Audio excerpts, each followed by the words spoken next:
এখন বাজে রাত্রি প্রায় 10:30। বাইরে বৃষ্টি পড়ছে।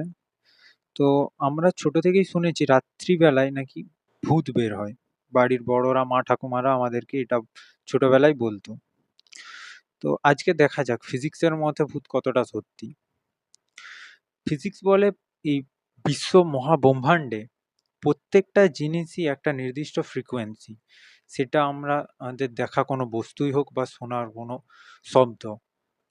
আমরা শুনতে পাই 20,000 থেকে 20 কিলোহার্জ বা 20,000 হার্টজের মধ্যের কোনো ফ্রিকোয়েন্সিকে, এবং দেখতে পাই 400 টেরাহার্জ থেকে 790 টেরাহার্জের মধ্যের কোনো ফ্রিকোয়েন্সিকে।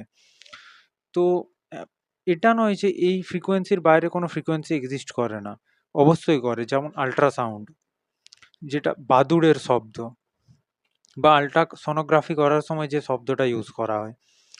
তো এটা হতেই পারে যে এই আমাদের দৃশ্যমানযোগ্য এবং শ্রবণযোগ্য ফ্রিকোয়েন্সির বাইরের কোনো ফ্রিকোয়েন্সি আমি এই ভিডিওটা বানানোর সময় আমার কাছে রয়েছে, বা আপনি যখন এই ভিডিওটা দেখছেন তখন আপনার পাশেই দাঁড়িয়ে রয়েছে, অথচ আপনি বুঝতে পারছেন না। কারণ কি? কারণ আমরা শুনতে পারি 20 হার্জ থেকে 20 কিলোহার্জ বা 20,000 হার্জের মধ্যে ফ্রিকোয়েন্সি, এবং দেখতে পারি 400 থেকে 790 টেরাহার্জের কোনো ফ্রিকোয়েন্সিকে। এর বাইরের কোনো ফ্রিকোয়েন্সি হতেই পারে দেখছে আমাদেরকে, শুনছে, কিন্তু আমরা তাদেরকে বুঝতে পারছি না।